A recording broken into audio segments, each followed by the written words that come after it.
What was exciting? We got to take showers. We got to take showers? Hot water showers. Hot water? Hot water showers? Hot water showers. Wow. Yeah.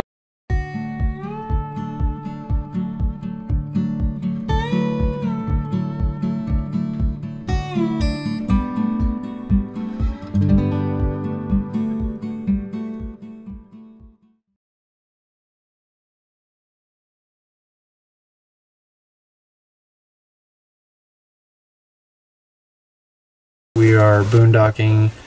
It wasn't really on our plans to ever come to Sedona, let alone It's been nice. Spend the time out here.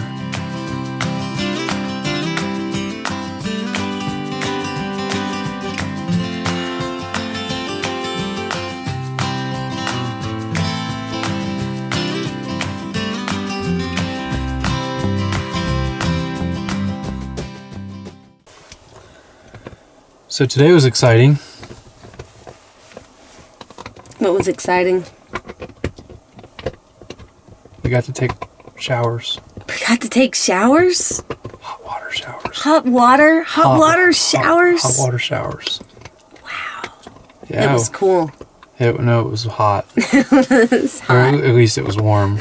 It's only 6 gallons, so it wasn't like We didn't use it all, though. We didn't use it all. That's We still good. had water for the dishes. We did a little dishes with warm water, wash your face. Yep. So that was exciting, and not because we're vain or anything. I mean, we could probably go a week without showering at this point. Where we're camping, it's all red rocks and red dirt, so we have red everywhere. And the dog's red. The dog's red. Well, I mean, she was kind of, her dad's a red healer, so she's kind of red anyway, but She's more red than black. She's literally red now. And between that and the sunshine and the grime and the sweat, the shower was pretty awesome. And it was a military shower. Mm-hmm. Spray a little water on, nice. soap, and then a little bit of water. That's how we only use 3.7 gallons. Mm-hmm. I know this because I monitor everything super close. So you measured the water as it was dripping off your body? Yes, I did. I didn't measure. I actually used my the water. gauge. What The gauge? The gauge told me 3.7. There's no gauge. Okay. But it works. So we had a mixed day of success and failure and all around awesomeness.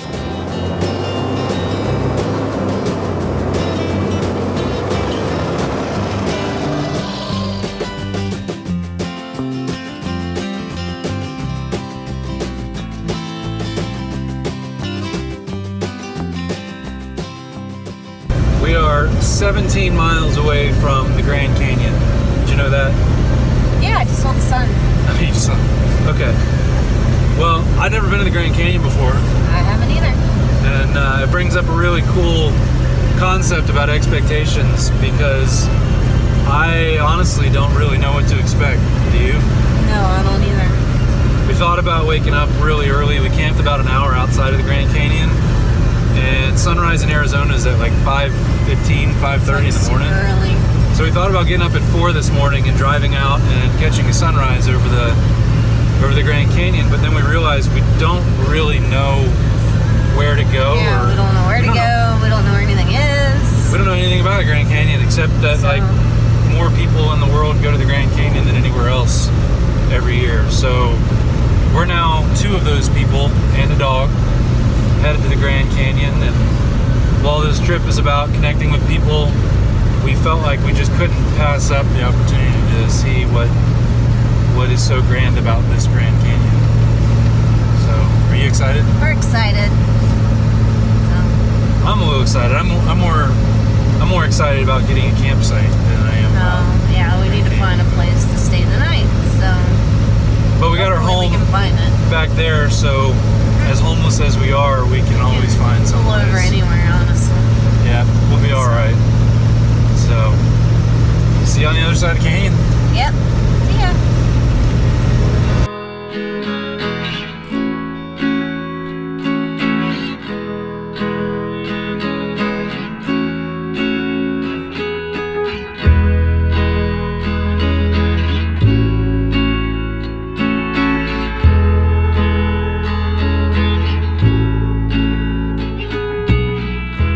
So we've been on the road for a month to the day, and we've not had it go probably any way we would have expected. From leaving a little bit later, actually a day later than what we thought, to sitting at the Grand Canyon right now.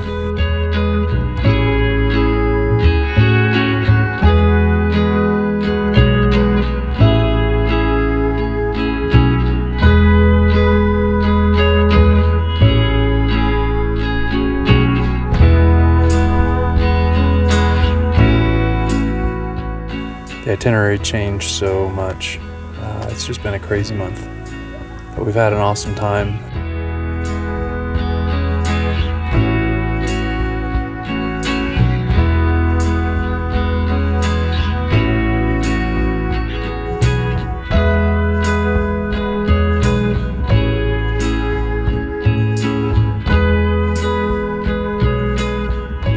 We're at the Grand Canyon.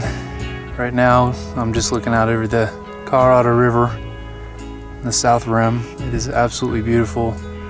And one of the things about it is that, I mean, we knew we were going to be here, but our expectations were blown just out of the water.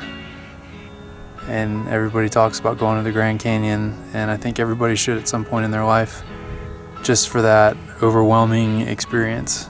I mean, every part of it is so chiseled out and carved out and detailed. It's just absolutely phenomenal.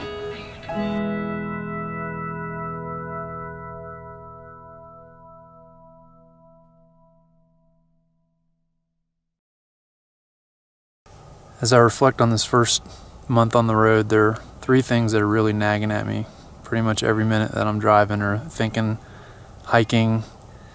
And the first is really, what are we doing that makes us stand out? And there's so many people that are traveling, so many people on the road, so many people with RVs, so many people with truck campers, so many people doing what we want to do. And do we really stand out? Are we making a difference? Are we having an impact where we go? Looking at it, it's not a vacation for us. We're not retired. We didn't become independently wealthy selling a business or working hard for 15 years or 20 years. There's no reason why we should be on this trip, except we truly felt called to go. So trying to figure out, are we doing what we're supposed to do while we're on the road? Is it enough to be able to look out at this Grand Canyon? I mean, just looking at it right now, is being here enough? It's hard to say. And that's the second thing is, what if we end this trip, however it ends, whether it's when we plan on it ending at the end of the year, or what if we have an engine blowout or something crazy happens and we have to call it quits? Will we have achieved what we set out to achieve? Will it have been worth it if we end up with $0 in our bank account and we have seen what we've seen to this point or to any other point? I think that's a really tough question to both have to ask and to answer. We'd like to think that we're making a difference, but sometimes it's hard to see. And we just had a fallout. Somebody we were supposed to meet with changed their mind on us, and it's okay. We were in Arizona anyway. We were planning on doing a lot of stuff on our own, but we were also hoping to meet up with this person and really capture their story. It's a really cool story, and it's one of millions out there, and that's all we're trying to prove to people, is that there's so many awesome stories, there's so many people doing so many awesome things that we just need to focus on those. And we wanted to tell this story, and the person kind of, I guess, got camera shy maybe and said, you know, I'll talk on the phone, but I don't really know about telling my story. And definitely probably scared her off with the camera and him off. So you know, plans change. We have to figure out what comes next, and I want this to be a people-centered trip for us. So the third thing that I think about constantly is what is our story? Is it the story of Lindsay and Chris don't get real jobs, don't buy a house, don't have kids, sell everything they have, get an old truck and an old camper and hit the road and spend all their money, and then what? Is that the story? Is the story that we end up going to all 50 states and that we do end up helping people fundraise for things and bring awareness to what they're doing in each of those states? Is it that we end up making it into Mexico and Central America and on down into South America and Argentina and spend several years really bringing attention to the amazing things that people are doing around the world? Is that our story? Right now, it feels like we don't have a story. It feels like we're just traveling, and that's great. I mean, this is probably the most exciting thing I've done in my life. And I've backpacked around the world, different places, and I've seen some amazing things, but being able to have the freedom just to get up and go and to ask Lindsay, what do you want to do today? Where do you want to go? What do you want to see? Do you want to stop and take a picture over here? Do you want to stop and have lunch over there? I mean, there's just so much that we get to do that we never would have imagined. So if the story ends up being about us and what happens to us on the road, I guess I have to figure out, am I okay with that? It'd be a really expensive story for us, and I don't know what will come after that.